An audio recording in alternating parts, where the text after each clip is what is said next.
Hello students, so today we are going to start a new thing, that is the extra topics that are being discussed for the Hemchila students only. I repeat, this is for Hemchila students only. Whether you are from DPS, whether you are from DAV, whether you are from Guru Tegh, you don't have to study these portions. This is exclusively for Hemchila students.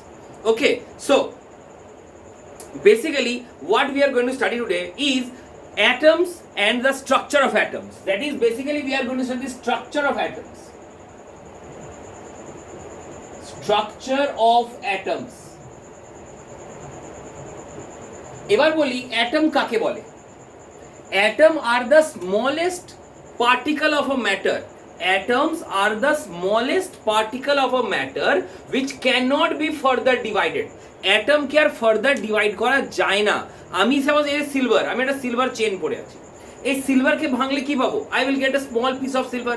আবার ভাঙছি, আরো small piece, আরো ভাঙছি, আরো small piece, ভাঙতেই যাচ্ছি, ভাঙতেই যাচ্ছি, ভাঙতেই যাচ্ছি। Ultimately আমি কোথায় এসে দাঁড়াবো? I will get the smallest particle of silver that can be obtained. That smallest particle of silver is known as the atom of a silver. So atom is the basically the smallest part. Atom is the smallest indivisible part. कि atom के আর ভাঙতে পারবে না, তুমি ভেঙে ভেঙে ভেঙে ভেঙে যে লাস্ট পোরশনে গিয়ে দাঁড়িয়ে গেলে, that is called atom. Clear? এবার স্যার অ্যাটমের পর what are molecules? There are certain atoms which cannot exist independently. এমনি অনেক অ্যাটম আছে যারা একা থাকতে পারে না, ওকে কোনো না কোনো সাবস্টেন্সের সঙ্গে জোড়া লাগাতেই হয়, ওকে কোনো না কোনো সাবস্টেন্সের সঙ্গে অ্যাটাচ হয়ে অ্যাজ এ কেমিক্যাল ফর্মে থাকতে হবে, ওরা ফ্রিলি এক্সিস্ট করতে পারে না। such atoms are called molecules. কেন? যিনি অক্সিজেন, অক্সিজেন নেমে সবসময় O2 লেখা হয়, অক্সিজেনে সবসময় লেখা হয় O2, হাইড্রোজেনকে লেখা সময় H2, ক্লোরিনকে Cl2। কেন এই 2 কেন লিখছি? আমি কি বললাম? সবার চেয়ে ছোট পার্টিকেল ইজ অ্যাটম, কিন্তু কোনো কোনো এমন অ্যাটম আছে যারা এক্সিস্ট করতে পারে না, ওকে আরেকটা কোনো অ্যাটমের সাহায্য লাগে। এবার যদি কোনো অ্যাটম না পেলো, ও কি করবে? দুটো অক্সিজেন নিজেই জোড়া লাগিয়ে দেবে, দুটো ক্লোরিন নিজেই জোড়া লাগিয়ে নেবে, দুটো হাইড্রোজেন নিজেই জোড়া লাগিয়ে নেবে, and they will form a molecule. So what are molecules? Molecules are the group of atoms, group of same atoms that combine to exist independently.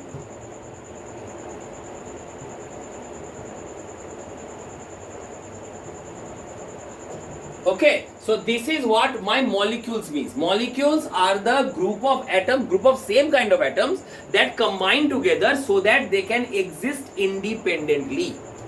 তো আমাদের বেসিক্যালি যে কোনো জিনিসকে যদি ভাঙি আলটিমেটলি কি পাবো? অ্যাটম। কেন? মলিকিউলকে যদি দুটো অ্যাটম মিলে মলিকিউল হয়, যদি মলিকিউলকে ভাঙতে পারি তো I will again get an atom. তো আমার জানা দরকার what is the structure of an atom. Atom কি জিনিস দিয়ে তৈরি হয়?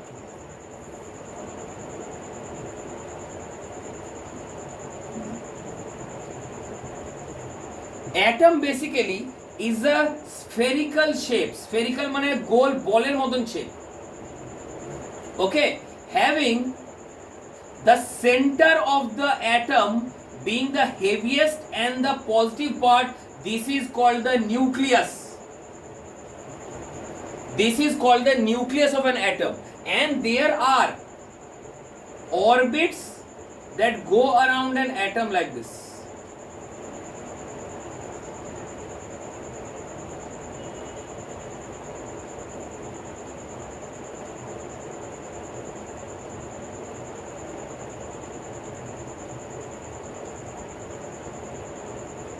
Okay, these are the orbits that go around it. These are known as shells or orbits. These are known as shells or orbits. Okay, এবার জানতে হবে এই নিউক্লিয়াসে কি থাকে। নিউক্লিয়াসে থাকে দুটো particle, they are known as protons and neutrons. whereas এই shell সে কি থাকে, এখানে খালি একটা জিনিস থাকে, they are the electrons. ওকে, যেহেতু এরা নিউক্লিয়াসে থাকে, প্রোটনস আর neutrons, they are combinedly known as nucleons. Correct. এবার বলি এই যে তিনটে part, this three parts are totally একসাথে বলা হয় সাব অ্যাটমিক পার্টিকলস। কি অ্যাটমও যে পার্টিকেল দিয়ে তৈরি, they are called sub atomic particles.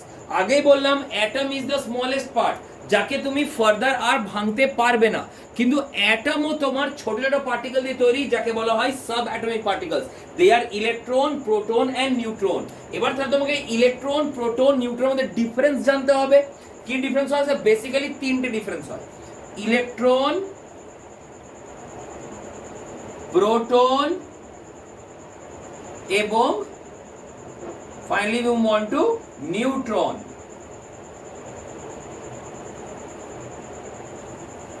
কি ডিফারেন্স হয় তিনটার মধ্যে? Differences are very clear. First, the electron. Electrons are negative in charge. Protons are positive in charge. Neutrons are no charge. Okay? Electrons have negligible weight, means almost nil. They have negligible weight. They have 1 unit weight. They also have 1 unit weight. Okay, they are found in the orbits. They are found in the nucleus, and whereas they are also found in the nucleus. So this is the basic difference between an electron, proton and neutron. So diagram দেখে কিংবা properties পড়ে আমি এইটুকু বুঝতে পেরেছি কি sir, electron proton আর neutron যেহেতু মাঝে থাকে, বাউন্ডেড, বন্ধ হয়ে আছে, বাধ্য হয়ে আছে, প্রোটন আর নিউট্রন কিছু করতে পারবে না, কারণ মাঝে বসে আছে, তো নিউক্লিয়াস দিয়ে ঘিরে বসা আছে, বাউন্ডারি করা আছে, ওরা কিছু করতে পারবে না। যাই মুভমেন্ট হবে, যাই কেমিক্যাল রিঅ্যাকশন হবে, যতটুকুনি তোমার প্রপার্টিজ হবে, all are dependent on this electrons. কেন ইলেকট্রনস তোমার বাইরে থাকে, ওদের মধ্যে ক্ষমতা আছে কি they can move out or they can come in. ওরাই বাইরে যেতে পারে, ওরাই ভেতরে আসতে পারে, ওরা রিভলভ করতে পারে, ওরা একটা সেল চেঞ্জ করতে পারে, মানে যা চেঞ্জ হবে electrically or chemically or physically, যাই বলবো, this is only because of the electrons. Protons and neutrons have nothing to do of this.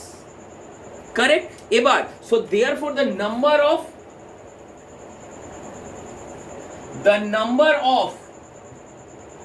protons in a atom is equal to the number of electrons. মানে যতটা proton হবে ততটাই electron হবে। ভেতরে কটা proton আছে সেটা আমার জানার দরকার নেই, কিন্তু ভেতরে যতটা প্রোটন হবে বাইরে ঠিক ততটাই ইলেকট্রন হবে। এর কারণ খুবই simple, proton and neutron are charged particles, ওদের মধ্যে চার্জ থাকে। যদি আমি দুটোই প্লাস মাইনাস ইকুয়াল না করলাম, তাহলে আমার পুরো বডিটার মধ্যেই চার্জ চলে আসবে, আমার পুরো অ্যাটমের মধ্যেই চার্জ চলে আসবে।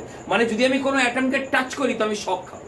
ফর এক্সাম্পল দেখো, এই যে বোর্ডটার সাইডে এটা অ্যালুমিনিয়াম বিট, অ্যালুমিনিয়াম দিয়ে তোমার কভার করা আছে, তো aluminium is a good kind of electricity, কিন্তু আমি অ্যালুমিনিয়াম টাচ করছি, আমি শক পাচ্ছি না। এই দেখো silver, silver is a very good kind of electricity, আমি সিলভার টাচ করছি কিন্তু আমি শক পাচ্ছি না। কেন? কেন কি এই সিলভার কিংবা এই অ্যালুমিনিয়াম কিংবা এই স্টিল যাই বলি না কেন, যটা প্রোটন আছে তটাই ইলেকট্রন আছে। Number of protons and number of electrons are same for a given atom. This is known as the atomic number of an atom. Atomic number of an atom, and it is represented as Z. It is represented as Z. Or the total mass, এটা হলো তোমার charge নিয়ে। এবার এটা দেখো, ইলেকট্রনের মধ্যে কোনো চার্জ হয় না, হয় মানে না এর মতন, না ধরলেই চলে। মাস কার মধ্যে হয়? প্রোটনের মধ্যে হয় আর নিউট্রনের মধ্যে হয়। মানে যদি একটা অ্যাটমের টোটাল মাস কিংবা টোটাল ওয়েট বলতে হয়, that is the sum of the masses of proton and neutron. So therefore I can say that total mass of an atom equals to proton plus neutron. This is known as the atomic mass or the mass number. This is known as the atomic mass or the mass number. This is represented as capital A. Atomic mass or mass number, that is atomic mass or mass number is the sum of proton and neutron, and atomic number is the number of proton or the number of electron. দুটোই same হবে, proton যত হবে ইলেকট্রনও same হবে। দুটোই same না হলে একটা অ্যাটমের মধ্যে শক এসে যাবে, চার্জ এসে যাবে, এটা শক দেবে। সো এমনি হবে না, অ্যাটম আর অ্যাটমের মধ্যে কোনো চার্জ থাকে না, অ্যাটম কোনো শক দেয় না। কেন? যতটা পজিটিভ আছে ততটাই নেগেটিভ হবে, যতটা প্রোটন আছে ততটাই ইলেকট্রন হবে। ক্লিয়ার? ঠিক আছে। সো অ্যাটমিক নাম্বার কি আর মাস নাম্বার কি জানতে পেলাম। এবার তোমাকে যখন একটা অ্যাটমের আমি ব্যাখ্যা করবো, একটা ডেসক্রিপশন দেবো, ওর মধ্যে কিন্তু অ্যাটমিক নাম্বার আর মাস নাম্বার দুটোই দেওয়া থাকবে। এমনি করে লেখা থাকবে, জানি ফর লেখা থাকবে x, where x is the atom or the element, যেমন নিচে লেখা থাকবে z, this is the atomic number, আর উপরে লেখা থাকবে a, this is the atomic mass। মানে এই x টা হলো তোমার এলিমেন্ট, মানে যে এলিমেন্ট অর অ্যাটমকে আমি রিপ্রেজেন্ট করব। এই z এটা হয়ে যাবে অ্যাটমিক নাম্বার, আর এই a এটা তোমার হয়ে যাবে অ্যাটমিক মাস।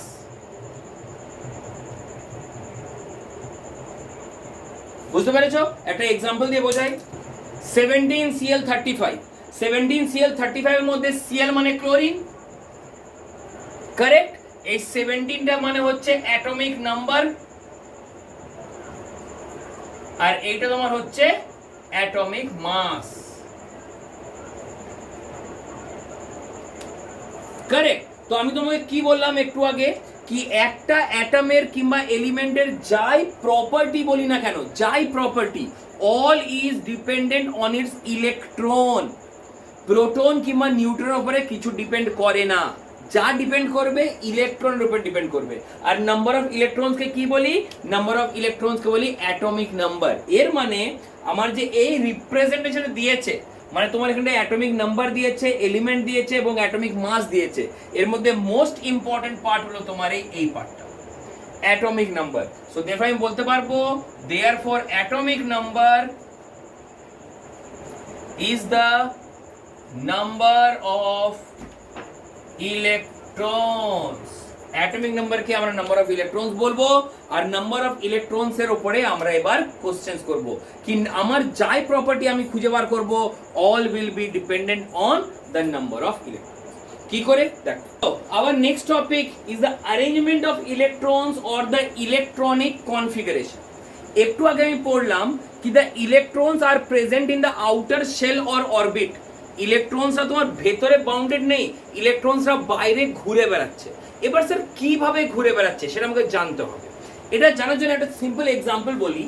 যে কোনো অ্যাটম, যে কোনো, চাहे ওটা হাইড্রোজেন হোক, অক্সিজেন হোক, ক্লোরিন হোক, সোডিয়াম হোক, আয়রন হোক, ডাজন্ট ম্যাটার, যে কোনো অ্যাটমের মাঝখানে নিউক্লিয়াস থাকবে, আর নিউক্লিয়াস ইজ পজিটিভলি চার্জ। কেন পজিটিভ চার্জ? বিকজ স্যার ওর মধ্যে প্রোটন থাকে, আর নিউট্রনের কোনো চার্জ নেই, ওই জন্য প্রোটনের চার্জটা দেখা যাবে। The nucleus is positive in charge. আর এর বাইরে কি থাকে? এর বাইরে মানে শেলস থাকে, অরবিটের মতন, যে তোমার এই নিউক্লিয়াসের আশেপাশে এমনি revolve. The shells are given numbers. Number মানে দিস দ্য ফার্স্ট শেল, এর নাম হয় কে। কেন বলা হয় সেটা আমি বলতে পারবো না, কে নাম দিয়ে কেন শুরু করা হলো। এটা তোমার মিস্টার নিলস বোর বলে একজন সায়েন্টিস্ট ছিল, কেমিক্যাল সায়েন্টিস্ট, ও তোমার এর নাম তোমার নেমিং করেছে, মিস্টার নিলস বোর, বোরবারি মডেল। ঠিক আছে, কেন কে দিয়ে সেটা বলতে পারবো না, but the first shell is named as K, second shell is named as L, third shell is named as M, N, O, P and so on. এমনি করে বেড়ে বেড়ে যায়, সবার আগে কে, তারপরে এল, তারপরে এম, তারপরে এন, তারপরে ও, তারপরে পি, এমনি বেড়ে যায়। এই হলো নাম।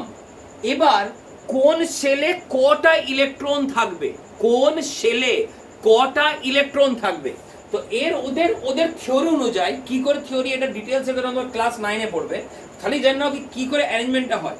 অ্যারেঞ্জমেন্টটা হয় প্রথম সেল কে সেলে দুটো থাকবে, কে সেলে দুটো, তারপরে এল বলো, এম বলো, এন বলো, ও বলো, পি বলো, যতগুলো আছে সবারই মধ্যে থাকবে maximum 8 electrons, maximum 8।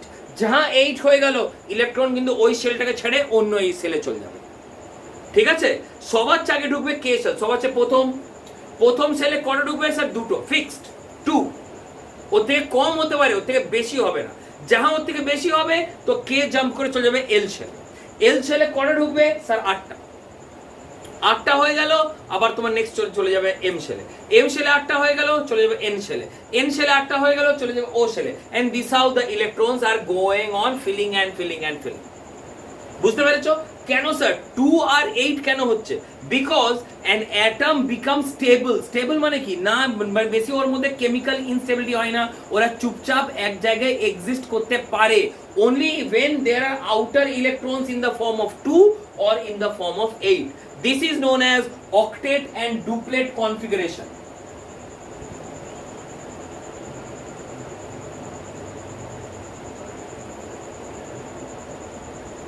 What is octet configuration? কি যদি আমার বাইরে যে সবার চেয়ে বাইরের শেলটা আছে, বাইরের যে অরবিটটা আছে, ওর মধ্যে যদি 8টা ইলেকট্রন থাকে, that kind of configuration is known as octet configuration. আর যদি আমার বাইরের সেলটা কে সেল আর ওর মধ্যে দুটো ইলেকট্রন থাকে, সরি কে বলছি, অন্য সেল কিন্তু নয়, অন্য সেলে 2 থাকলে দ্যাট ইজ নট স্টেবল, অন্য সেলে 8টা থাকতে হবে।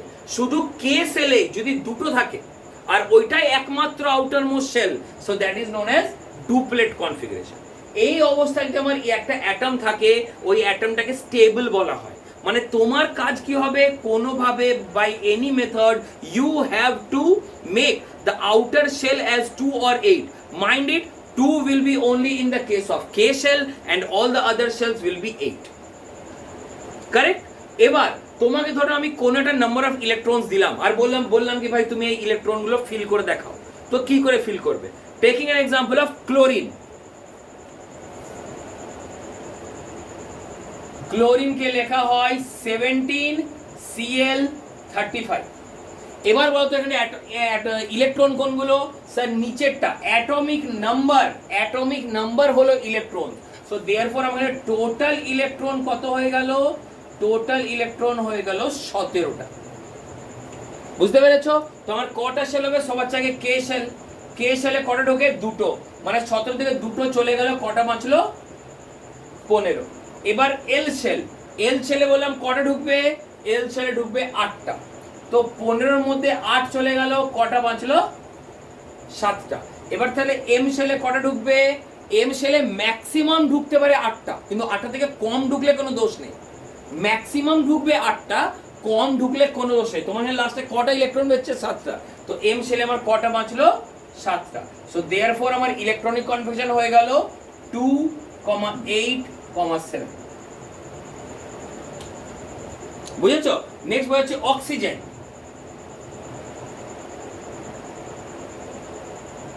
অক্সিজেনকে লিখি আমরা 8O16। তো আমাদের কোনটা কনসার্ন? আমাদের কনসার্ন নিচেরটা, because this the atomic number. So therefore কটা ইলেকট্রন হলো আমার কাছে? আমার কাছে ইলেকট্রন হলো 8টা। সবার আগে কোন সেল? সবার আগে কে সেল। কে সেলে কটা ঢুকবে? দুটো। তো 8টা থেকে দুটো চলে গেল, কটা বাঁচলো? 6টা। তো এল সেলে কটা ঢুকবে? স্যার ঢোকার উচিত ছিল 8টা, কিন্তু কম ঢুকলে দোষ নেই, বেশি ঢুকতে পারে না। তো আমার 6টা আছে, 6টা ঢুকে গেল। সো देयरफॉर আমার ইলেকট্রনিক কনফিগারেশন হলো 2,6। আরো বলছি, ধরো হাইড্রোজেন।1H1। এখানটা আমার নিচে কটা আছে? একটাই আছে। তো নাম্বার অফ ইলেকট্রন কটা আছে আমার এখানটাই? 1। তো কে সেল, কে সেলে কটা ঢুকবে? একটাই ঢুকবে, কিছু করার নেই। আমার দুটো ঢোকার কথা ছিল, কিন্তু আছেই বাবা একটা, তো আরেকটা কার সঙ্গে চাইবে? কিছু করার নেই, একটা আছে, একটাই ঢুকবে। এবারে বলি আর্গন।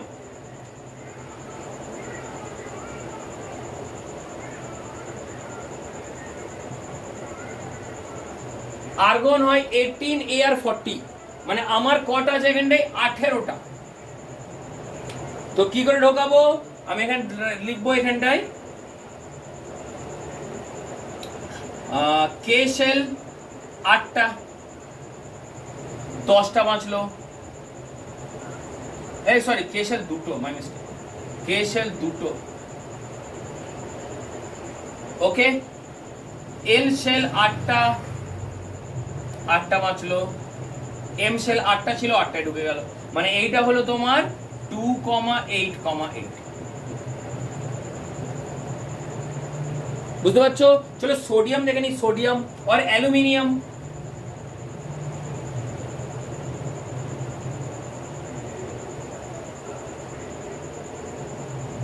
অ্যালুমিনিয়ামে লেখা হয় 13Al26, মানে এর কটা ইলেকট্রন হচ্ছে 13। তো এটা কিভাবে লিখবে? সবার আগে কে, কে তে ঢুকবে 2টো, তো 13 থেকে 2টো চলে গেল, বাঁচলো 11। এল এ কটা ঢুকবে 8, তো 11 - 8 কত বাঁচলো 3, তো এম এর জন্য কটা বাঁচলো 3, তো দেখো এর কত হলো 2,8,8। বুঝতে পেরেছো? So this is known as electronic configuration, this is known as electronic configuration. এবার এই electronic configuration is very important. কেন ইম্পর্টেন্ট? এই ইলেকট্রনিক কনফিগারেশন দেখে আমি বুঝতে পারবো whether a substance is metal, non-metal or a noble gas। কি করে? যদি আমার ভ্যালেন্স শেল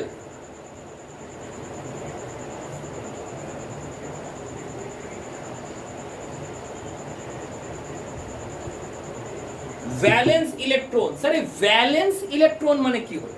ভ্যালেন্স ইলেকট্রন মানে the number of electrons in the outermost shell, মানে একটা মানে একটা অ্যাটমের সবচেয়ে বাইরে, সবার চেয়ে বাইরে কি দেখো, এর সবার চেয়ে বাইরে এম, তো এর ব্যালেন্স ইলেকট্রন কত হলো 7, এর সবার চেয়ে বাইরে 6, এর ব্যালেন্স ইলেকট্রন কত হলো 6, এর বাইরে কত 1, তো এর তো 1ই হবে, এর কিছু করার নেই, এর 1 একটাই আছে। এর হবে 8 ব্যালেন্স ইলেকট্রন, মানে সবার চেয়ে বাইরেরটা, এর কত হবে 3 ভ্যালেন্স ইলেকট্রন, সবার চেয়ে বাইরেরটা। সবার চেয়ে বাইরেরটা দেখবে কি আছে, ইফ যদি বাইরেরটা 1, 2, 3 এই তিনটের মধ্যে, মানে 1 কিংবা 2 কিংবা 3 এই তিনটের মধ্যে কোনো একটা হয়, তাহলে ওকে আমরা মেটাল বলে জানবো। যদি 4, 5, 6 কিংবা 7 এর মধ্যে হয়, সেটাকে আমরা নন মেটাল বলে জানবো। কিন্তু যদি আমার 8 হয়, তাকে আমরা জানবো নোবেল গ্যাস। নোবেল গ্যাস মানে ও কারোর সঙ্গে রিঅ্যাক্ট করে না। কেন? একটু আগে বললাম কি স্যার, যার বাইরে 8 হয়ে গেছে ও পুরোপুরি শান্ত, ও কারোর সঙ্গে রিঅ্যাক্ট করবে না, ওর সব এনার্জি শেষ, ওরা স্টেবল। ওই জন্য যে অলরেডি বাইরে 8 চলে এসছে, ওকে কিন্তু আর কম্বাইন করার কিংবা রিঅ্যাকশন করার কিংবা কম্পাউন্ড করার কোনো দরকার নেই। সো ইন দ্যাট কেস যদি আমার কোনো অ্যাটমের বাইরের ইলেকট্রনটা 8 চলে আসে, I will term that atom as a Nobel gas.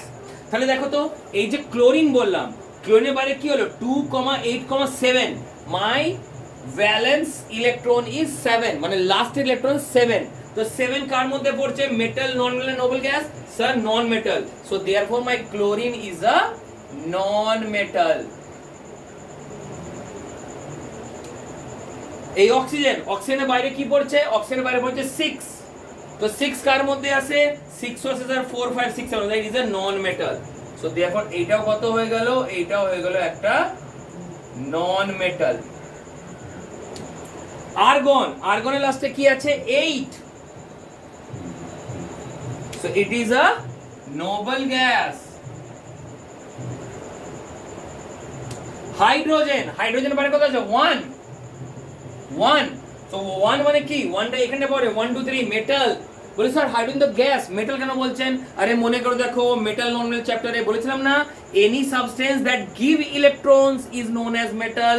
তো hydrogen also has the tendency to give electrons, that's why hydrogen is also termed as a metal. Aluminium লাস্টে কত আছে? 3, কার মধ্যে পড়ছে? স্যার এটার মধ্যে 1, 2, 3, therefore aluminium is a metal. বুঝতে পেরেছো? মানে যে কোনো সাবস্টেন্স যদি তুমি ওর অ্যাটমিক নাম্বার জানো, অ্যাটমিক নাম্বার মানে নাম্বার অফ ইলেকট্রনস, তো তুমি ওর এমনি ইলেকট্রনিক কনফিগারেশন লিখতে পারবে। 2,8,8,8 করে যত দূর যাচ্ছে তত দূর শেষ হচ্ছে। আর তুমি সহজে লাস্টে যে ইলেকট্রনটা বাঁচছে সেটা দেখে তুমি বলতে পারবে কি whether that substance is a metal, non-metal or a noble gas. Correct? Sir এই ভ্যালেন্স ইলেকট্রনের আরেকটা ইউজ আছে। Valence electron is used to find the valency.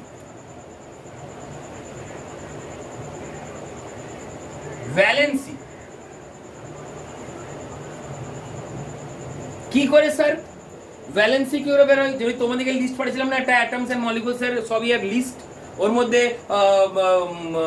কি বলবো, সোডিয়ামের ভ্যালেন্সি হয় 1, ক্যালসিয়ামের ভ্যালেন্সি হয় 2, ফসফরাসের ভ্যালেন্সি হয় 3। এগুলো কি করে জানবো? এক তো মুখস্থ রাখতেই হবে, ওগুলো মুখস্থ রাখতে হবে, বারবার তো এটা করে দেখা যাবে না, ওটা মুখস্থ রাখতে হবে। কিন্তু ভ্যালেন্সি গুলো এলো কোত্থেকে? ভ্যালেন্সি আনার একটা রুল আছে। ইফ ভ্যালেন্স ইলেকট্রন, যদি ভ্যালেন্স ইলেকট্রন লেস দেন 4 হয়, লেস দেন 4, তাহলে valency equals to valence electron. আর if valence electron is less than equals to, less than equal greater than 4 হয়, তাহলে valency equals to 8 minus valence electron. বুঝতে পারলে? যদি valence electron মানে লাস্টের ইলেকট্রনটা যদি 4 কিংবা 4 থেকে কম হয় তো valency equals to valence electron, যটা ইলেকট্রন তটা ভ্যালেন্সি। কিন্তু যদি 4 থেকে বেশি হয় তাহলে valency equals to 8 minus valence electron. আমরা 8 থেকে মাইনাস করতে হয়। তো চলে এটা দেখো, এর লাস্টে কি পেয়েছিলে? এর লাস্টে হলো 7। তো 7 তোমার কার মধ্যে পড়বে? উপরের মধ্যে নিচের মধ্যে, সেট ইজ মোর দ্যান 4। তো এর ভ্যালেন্সি কত হবে? ক্লোরিনের ভ্যালেন্সি হয়ে যাবে 8 minus 7, that is equals to 1. 1 is the valency of chlorine. বুঝতে পেরেছো? অক্সিজেন, অক্সিজেনের বাইরে কত হবে? 6টা, 6 মানে মোর দ্যান 4। তো এরও ভ্যালেন্সি কত হয়ে যাবে? এর ভ্যালেন্সি হয়ে যাবে 8 minus 6, that is equals to 2. 2 is the valency of oxygen. Hydrogen, হাইড্রোজেনের বাইরে কটা আছে? স্যার একটাই তো আছে। সো देयरफॉर এর ভ্যালেন্সি একই থেকে যাবে, ভ্যালেন্সি হয়ে যাবে 1। কেন? Less than equals two 4। Correct? Argon, argon আসছে গেছে 8। তো देयरफॉर এর ভ্যালেন্সি কত হবে? 8 minus 8, 0। 0 ভ্যালেন্সি মানে এ কারোর সঙ্গে রিঅ্যাক্ট করবে না। ভ্যালেন্সি হচ্ছে কম্বাইনিং ক্যাপাসিটি, যার ভ্যালেন্সি যত বেশি তার কম্বাইন করার ক্যাপাসিটিটা বেশি। এর ভ্যালেন্সি 0 মানে কম্বাইন করার কোনো প্রপার্টি নেই। ঠিক? অ্যালুমিনিয়াম, অ্যালুমিনিয়ামের বাইরে কি আছে? 3 মানে লেস দ্যান ইকুয়ালস টু 4। তো এর ভ্যালেন্সি কত হয়ে যাবে? এর ভ্যালেন্সি হয়ে যাবে 3। মানে আমি যদি ইলেকট্রনিক কনফিগারেশনে লিখতে পারি, মানে ইলেকট্রনের স্ট্রাকচারটা কি, কে শেলে কটা, এল শেলে কটা, এম শেলে, তোমার অনেক লাভ আছে। প্রথম জানতে পারবো কি আমার সাবস্টেন্সটা মেটাল কিনা নন মেটাল। দ্বিতীয় জানতে পারবো ওই সাবস্টেন্সের ভ্যালেন্সি কত। So that's why this electronic configuration is very very very important. and the name of the shells are K L M N O P, এইভাবে পারবে। কারেক্ট? সবাই সবসময় মনে রাখবে কে শেল যে সবচেয়ে ছোট শেল, ওর মধ্যে maximum of electrons can be attend as 2, that is known as duplet configuration. আর তারপরে যতগুলো সেল আছে এল বলো, এম বলো, এন বলো, ও বলো, সবার মধ্যে থাকবে ম্যাক্সিমাম 8 ইলেকট্রন। যাহা 8 ইলেকট্রন হয়ে গেল ও নিজের ইলেকট্রনসকে নেক্সট সেলকে পাস করে দেবে। So this is all about your atomic structure or the atoms and molecules. Next, we shall discuss the next extra topics, that is the carbon and compounds. Thank you.